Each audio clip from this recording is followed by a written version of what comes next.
сварил. Той Иванката, бате, че така, нали, като събирахме по-често в денката и пиеме уискита. И Иванката ви казва, вече няма пия уиски, много се напивам. Ще спия водка с портокалов сок.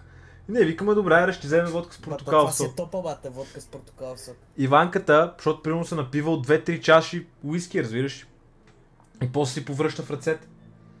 И му викам, добре, Иванка, сега очаквам да седиш с нас, без да си заспал на терасата поне до 3 часа. Той, да бе, брат, водчица с портокалов сок, знаеш как е.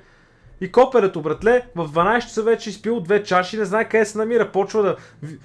То тогава беше оня път Каляна, като вика бзъсткали. Не помниш ли? Неква миризливка на стената, денката и треска една тупаница. И Иван вика, не, това е миризливка, не убивай тука! И денката директно ми удари една тупаница и банката гледа и вика, Денисе, бзъскали! Защото ако не бзъска, значи умрел, вика. То банката, бате.